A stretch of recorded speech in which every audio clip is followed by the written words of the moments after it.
小小梦魇3退钱。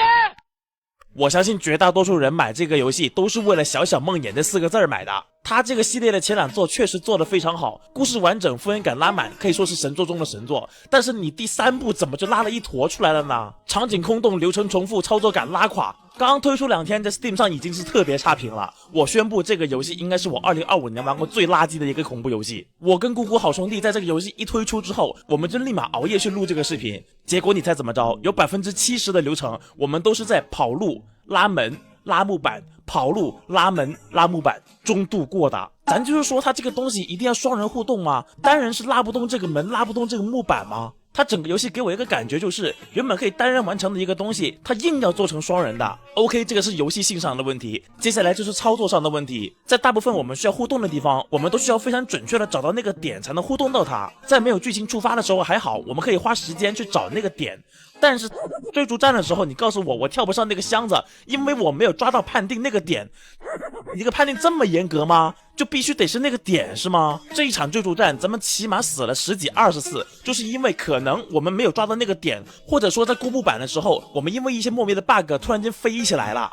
你敢想象在一个追逐战里面，我们过一个独木桥要轮流的过，要不然就直接飞起来，这什么设计啊？这是人能设计得出来的吗？我感觉这个游戏就像是没有经历过测试一样，直接端上来了。然后这个时候可能有人会说啊，你这是多人游戏的 bug， 你玩单人模式就不会的啦。那这又要说到另一个点，它的 AI 是纯智障。就比如说这里需要那个双马尾去拧那个机关，让那个桥过来之后，我们2个一起过去。结果他拧完那个桥之后，他就不动了，他就卡那儿了，动不了一点。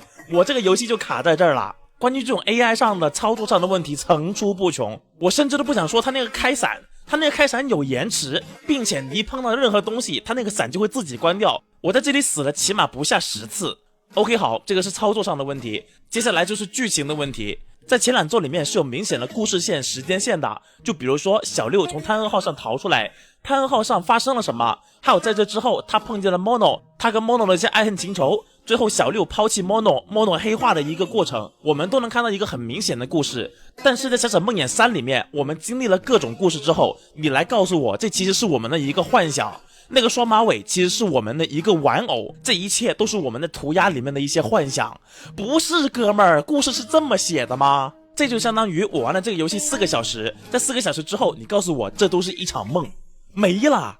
从一开始宣传的时候就说跟1、2代没有任何关系，是一个独立的故事，我们还会稍微期待一下，到底是个什么发展？结果你告诉我这就是一个被关起来的小孩的一个幻想，我真的。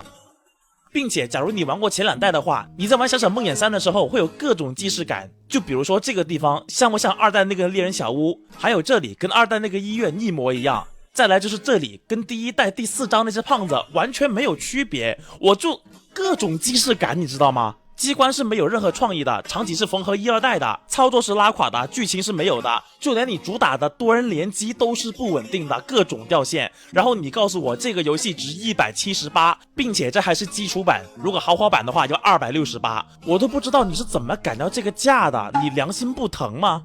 本来我自己还想出一期速通视频的，现在看起来真没必要了，一个人通不了关，2个人一起玩只能说是双倍折磨。没有买的朋友千万别买，买来的朋友如果没过2个小时赶紧退款，这178可以买更好的东西。那这期视频就先这样吧，我单纯想骂一下，真的说不了一点，那咱们直接下课。